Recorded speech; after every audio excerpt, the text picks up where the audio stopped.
Okay, so let's get ready to start. This session is about application management, and it is presented by Brad Hibbs. Brad Hibbs is responsible for HP's application strategy, and he is co-author of a book for the Guide for Application Management. You all should have received an email with a link for the Guide for Application Management. If not, Brad will share the link. You can download it for free. And okay, so let's get started. Thanks a lot, Brad. Thank you, Pedro, and thanks to all of you for joining us. I am happy to be here with you this morning or this afternoon, depending on where you're joining from. One minor note of housekeeping. There does seem to be a slight delay between the time I change my slide and the time it is transmitted to you, maybe in the neighborhood of 15 or 20 seconds. I will attempt to account for that. I will try to remember to pause and let the slide transmit. But if it seems to be a little bit out of order, just be patient, and hopefully you will see it very shortly. I really have sort of two objectives today. I want to share with you the HP perspective in speaking with a lot of our global customers about where the application space has been going and what are the pressure points that we see a lot of our customers dealing with when it comes to designing, building, testing, and supporting these applications as they go live. The other aspect that I want to shed a little bit of light on is where HP has made investments to try to attempt to deal with a lot of these challenges that we see our customers contending with. So those are really the two aspects of today's presentation. We will leave some time for questions at the end, and maybe in the neighborhood of 10 minutes or so. I believe there's a chat function that you have by which you can submit questions. If you can submit them in English, that will help, but if you submit them in Spanish, I believe we have someone on our side who can translate as well. So we'll try to get to as many questions as we can. I want to start with this perspective that says that fundamentally in today's modern enterprise and the modern business, there is very little that we achieve without application. I almost think of this call that we're on together right now as an example. We are heavily and highly dependent on this web broadcast application to allow us all to join together and have this conversation. And as I was saying earlier about the delay, we will feel very painfully and acutely any problems in that application. Well, we can expand this idea to really any business in any industry. There is very little today that happens in an enterprise that doesn't have an application or a set of applications behind it to make that business process work. That was certainly not always the case. When I started my career in the early 1990s building applications, that was not a true statement. A business might have a few major applications they depended on for a few key business processes, but there were still a lot of things the business did that did not require any kind of software or application behind it. Well, that's really no longer the world we live in, as you all know very well. There is very, very little a business accomplishes or achieves without some connection to an application, whether you want to talk email, a wiki, up to your largest ERP system, and really everything in between.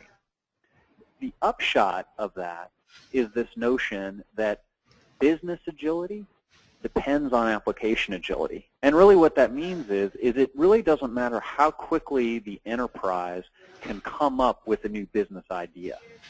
What matters is how quickly that business idea can be translated and brought to reality through the business's application.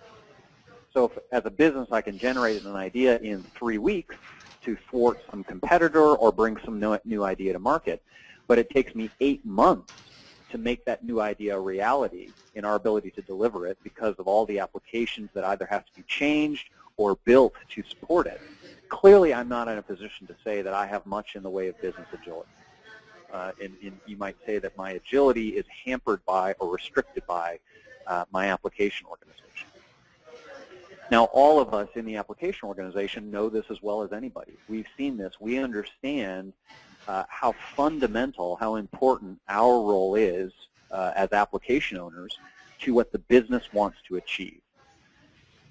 And so there are a variety of things we have been doing in the application space to try to make ourselves more nimble, more effective, more efficient. The slide you should be seeing now shows at sort of a very high level the comparison between what we once did and how we tend to work today. And I would say that the trends that we're talking about here have been occurring over the last 4 to 5 years. You know, maybe not every single trend has been embraced in every single geography around the globe, but they're certainly all there and ever present. We look at what's happened to the nature of our teams. Well, I can tell you certainly when I started my own career, virtually everyone I worked with in the same building. That's a far less common scenario today as we look across major enterprises. They have operations in all parts of a country, if not all parts of the globe. And of course, that means that the teams that are working on their applications also tend to be distributed. The rise of offshore or nearshore work has certainly advanced this. We now may see test centers that are based obviously in separate countries and executing, needing to be an integral part of the application team. From a process or a methodology perspective, we've also seen changes. Many of us maybe know today or have adhered to what we tend to call the sequential or waterfall model, but there has been a rise over the last, let's say, 8 years of more flexible delivery methods, typically under the phrase of iterative and increasingly agile. Well, those methods themselves bring, new objectives in terms of how quickly we can turn things around, what degree of quality we see, how quickly we begin to start testing an application, et cetera. And finally, on the technology side, well, we know technology is always changing. We are moving from a world today, what we might call the sort of the Web 1.0 world, where we have a very thin client with a very limited amount of logic and all of the sort of business logic happening on the server side, on the back end. These applications also tend to be fairly self-contained, by which I mean that the team that builds the application more or less creates all the logic that goes into that application. But increasingly what we see is a rise of, first of all, far richer front ends. Any of you who use Facebook or any of the equivalent social media will know this. You know that an application like Facebook has a tremendous amount of logic in the client itself. And that's how you get all those cool features and functions and all the dynamic behavior that you see in an application like a Facebook. Well, increasingly, as we see those standards for what we consume in our sort of personal lives, increasingly enterprises want the same behavior. Enterprise users, business users want that same rich interfaces, et cetera. Cloud is out there as a rising trend. Composite is a phrase that we use to describe applications that really depend on a variety of services to come together to make the application work. The point of all this fundamentally is to say that really what we have tried to do is to respond to the business and to recognize our primal role in what the business needs to achieve. So our aims today versus our aims even 4 or 5 years ago are far more about agility, maybe a little less about stability, that is just stand up the application and make it run and step away. Now it's far more about how quickly can you change the application, how cool can you make it, what features and functions can you get introduced to differentiate me from the competition. And generally, I would say increasingly, I think there is an awareness on the side of business owners that, hey, my IT organization, my application organization should be able to differentiate me in the market, and I need them to bring me ideas. And again, this is a little bit different from the days when IT was just sort of an order taker, right? The business had its idea, they passed over the order to us, and we had to go execute. Increasingly, we see the business looking to, looking to IT as a partner. All of that is well and good. Those are the right aims, they're the right trends, and whether you in your personal life or your experience with your organization have started with just a few of those or all of them, the point is that we're focused on the right things. The challenge is that we still see, and this is true really globally, we still see tremendous challenges in getting applications to work, in getting them delivered and getting them to run. And I have here this slide. Hopefully you're now seeing right aims, wrong results, which is that, if you look at these statistics, consistently they say there are tons of challenges with the the applications we build. Either we have poor quality, or we have long delays in how those applications are coming out, or all of the above. And that really begs the question, well, if we've been doing all these things we should be doing, that is, we've started to distribute our teams, we started to embrace maybe new methods, we're trying to use the latest and greatest technologies, how come we're not realizing the benefits that we were promised from those things? And we see, from an HP perspective, we see sort of, I would say, maybe 3 key pressure points that arise in organizations, in the typical organization, when you try to take into account all these trends we've described. So one aspect is this issue of predictability. How predictable am I when I say I'm going to have an application by this due date? How good am I as an application owner in actually making sure that the application is going to be ready by that date? Well, one of the pressure points that we see, one of the things that makes being predictable so difficult, is this point we made about having teams spread all over the globe, or at least all over a geographic area, all over a country, or even within a city. It becomes much, much more difficult to really know what is happening among all the teams that are involved in making this program work. That was different from the days, as I say, 5, 6, 7 years ago, when I might have been able to walk down the hall and just speak to people live and say, how's this going? Are we on target here? What's happening over here? It's far more difficult when I've got people in different time zones, maybe speaking different languages, trying to understand really what is the state of our program. So predictability is a problem. Quality is also a problem. And quality, in my mind, I think a large reason why we continue to see these quality challenges is the sheer complexity of what it is we're trying to achieve. When you say, I'm going to give you a team of distributed people, and they're going to be using new technologies that we maybe haven't had a lot of experience with, and oh, by the way, we may also be using a new methodology. We're going to start experimenting, let's say, with an agile method as opposed to a waterfall method. That is a tremendous amount of things to try to do. Any one of those things is complex enough, to say nothing of trying to maybe do them all at the same time.